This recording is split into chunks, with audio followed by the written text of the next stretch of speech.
God and the State is one of the most significant works of the Russian revolutionary and anarchist philosopher Mikhail Bakunin. Written in the 1870s but published posthumously in 1882, this influential text offers a profound critique of religion and the state, exploring the ways in which both institutions perpetuate oppression and inhibit human freedom. Bakunin's work is a cornerstone of anarchist thought, providing a clear and forceful argument for atheism and for the abolition of hierarchical institutions. Mikhail Bakunin was a prominent figure in the 19th century anarchist movement and a fierce critic of both state authority and organised religion.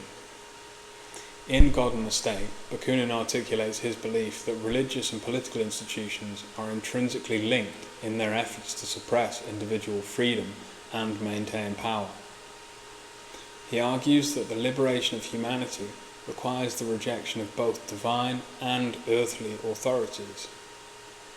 Bakunin's work is deeply rooted in his broader philosophical and political stance against all forms of domination.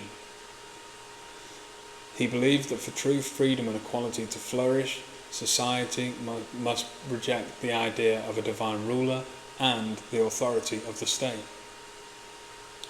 In this way, God and the State serves as both a critique of organised religion and a broader call for a social and political revolution.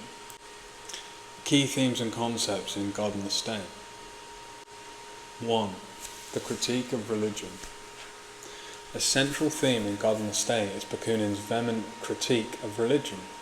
He argues that religion, particularly in its organised forms, is inherently oppressive and antithetical to human freedom. According to Bakunin, religion serves to justify and perpetuate human servitude by appealing to a divine authority that is beyond question.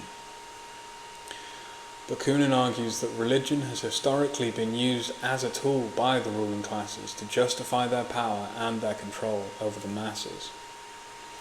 By promoting the belief in a higher divine authority, religion encourages submission and obedience, discouraging people from questioning earthly authorities or striving for their emancipation. Bakunin also critiques the psychological effects of religious belief, arguing that it stifles critical thinking and intellectual development. He believes that religious doctrines promote a passive acceptance of suffering and injustice in this life by promising rewards in an afterlife, thus diverting attention from the need for social change. To quote from God and the State, "The idea of God implies the abdication of human reason and justice. It is the most decisive negation of human liberty and necessarily ends in the enslavement of mankind, both in theory and practice." End quote. In addition to his critique of religion, Bakunin extends his analysis to the institution of the state. He views the state as another form of hierarchical authority that restricts human freedom and perpetuates inequality. For Bakunin, the state is an artificial construct that exists to protect the interests of a ruling class, whether that class is composed of monarchs, capitalists, or bureaucrats. Bakunin argues that the state, like religion, functions as a mechanism of control. It uses laws, police, and military force to maintain its order and suppress any dissent. He believes that the state is inherently violent, as it must continually use force to maintain its authority and preserve the status quo. Bakunin sees a close alliance between religious and political institutions. He argues that the state uses religion to legitimize its authority, while religious institutions rely on the state for protection and support.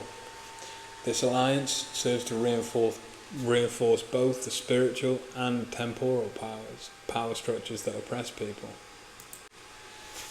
To quote from the book, "The liberty of man consists solely in this, that he obeys natural laws because he himself recognizes them as such, and not because they have been imposed upon him externally by any foreign will whatsoever, divine or human, collective or individual."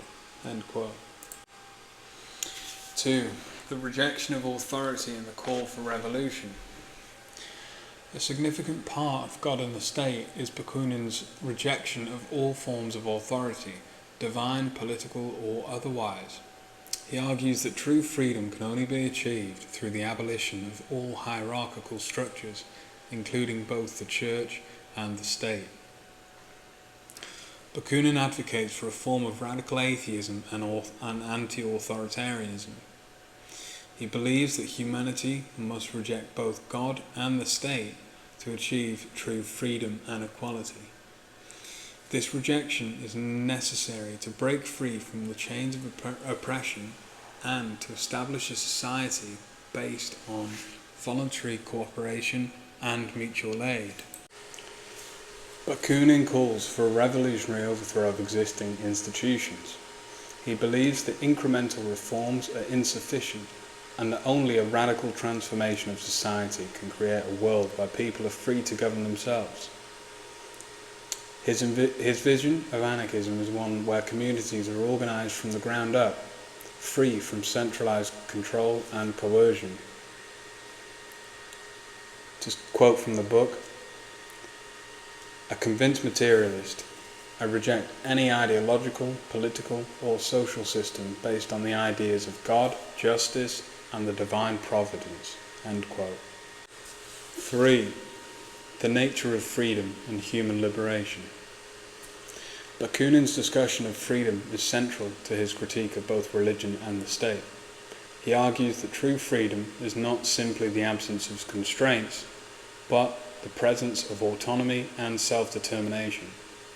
For Bakunin, freedom means the ability to think, act and live without any external imposition or coercion.